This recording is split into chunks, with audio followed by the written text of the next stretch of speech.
What's up, everybody? I am back from the Young Farmers and Ranchers National Convention. It was down in Portland. That was amazing. I got to be one of the keynote speakers. It went pretty good, in my opinion. And I had a lot of folks come up to me afterwards. Now, this is that age group of 18 to 35-year-olds. And a lot of people are like, I want to get into this. I want to start telling my story. And for those who weren't attending, like, let's just destimulate or destigmatize filming content in farming, okay? Because it's something that it's really easy to do. It does not take too much time. Whatever you're doing, whether it's on your farm or your ranch or an agriculture related job, just pull out your phone and start filming.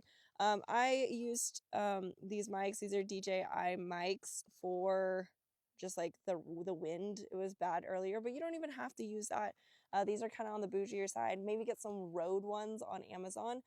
But I'm literally out here, I'm driving around for my peace of mind and seeing what's going on. And then I'm like, okay, how do I share this?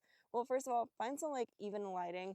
Now the sun is going down, so it's getting dark. It's not the best, but that's usually best. Like, don't hold your phone down here. Um, don't stare weirdly like this. Just keep it natural, like you're having a conversation.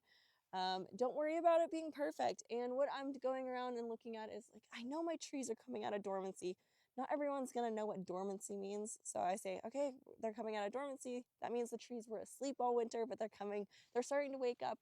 And what does that look like? First of all, call out that these are pear trees because people are interested in what that crop is. It doesn't look like they're growing pears right now, but they're definitely gonna have pears. And these are all in bud swell right now. Let's find a better example of that. Like this right here is bud swell. It is one of the first stages of development coming out of dormancy.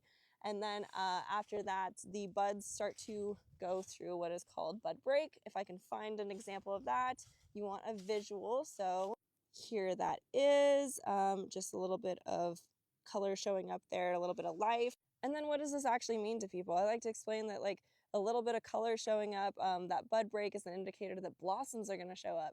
And it's these blossoms that need to be pollinated. And we're going to later on bring some bees in here to help make sure that they get pollinated.